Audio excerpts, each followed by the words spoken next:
நாகப்பட்டினம் சிலம்பை கையில் வைத்துக்கொண்டு நீதிக்கு போராடிய கண்ணகியின் பூம்புகார் ஆரம்பிச்சு புத்த மடங்களோட சிறப்பு நகரமாயிருந்த வரலாற்று ஊர் இன்னைக்கும் தமிழ்நாட்டோட மத நல்லிணக்கத்துக்கு அடையாளமா கொண்டாட்டமா இருக்கிற மாவட்டம் நாகை. தமிழ்நாட்டிலேயே அதிகமான கடற்கரை பரப்பளவு இருக்கிற மாவட்டம். ஆனா அந்த கரையில வாழும் மக்கள் வாழ்க்கை முழுக்க கண்ணீர் கதையை மட்டும்தான் பேசுது. கேரளா போன்ற சின்ன மாநிலங்கள்ல மீன் பதப்படுத்துறதுக்கு சிறந்த பதப்படுத்தும் தொழிற்சாலைகள் இருக்கு. ஆனா தமிழ்நாட்டுல சிறந்த மீன்பிடிப்பு இருக்கிற நாகப்பட்டினத்துல அது மாதிரி இன்னும் ஏதும் இல்ல. போன தேர்தல்ல பதப்படுத்துற மையம் கட்டித்தருவோம்னு சொல்லி ஆட்சிக்கு வந்தவங்க வழக்கம் போல ஏமாத்துனாங்க. தமிழ்நாட்டோட இறால் வளர்ப்புல 60% நாகையில நடக்குது. ஆனா அமெரிக்காவுல போட்ட மோசமான வரியால ஏற்றுமதி செஞ்சதெல்லாம் நஷ்டமாகி திரும்ப தலையில இடி விழுந்த மாதிரி என்ன செய்யறதுன்னு தெரியாம இருக்கிற நம்ம ஏற்றுமதியாளர்களை வேடிக்கை மட்டும்தான் பாத்துக்கிட்டு இருக்கு திமுக ஆட்சி.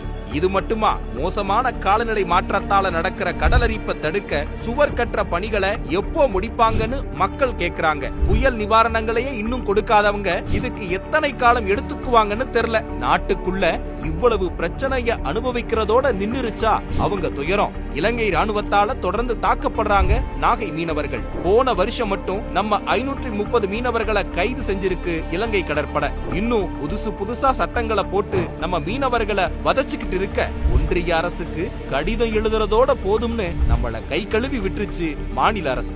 வேதாரண்யம் உட்பட உப்பு ஏற்றுமதி செய்து வரும் நம்ம ஏற்றுமதியாளர்களுக்கு முறையான சரக்கு ரயில் போக்குவரத்து இல்ல.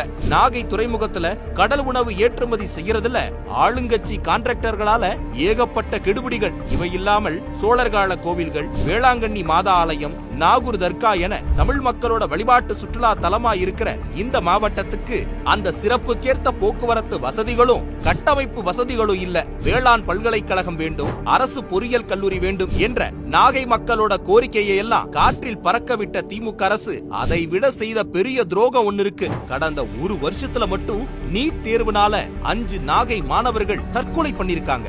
இவங்க தானே ஆட்சிக்கு வந்தா நீட்ட ஒழிக்கிற ரகசியம் இருக்கிறதா சொன்னாங்க.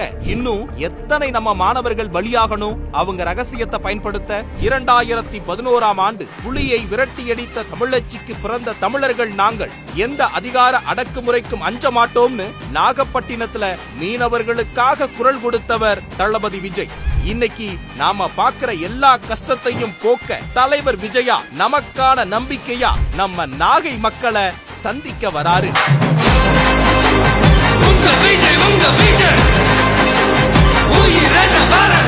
உங்க விஜய் நான் வரேன்.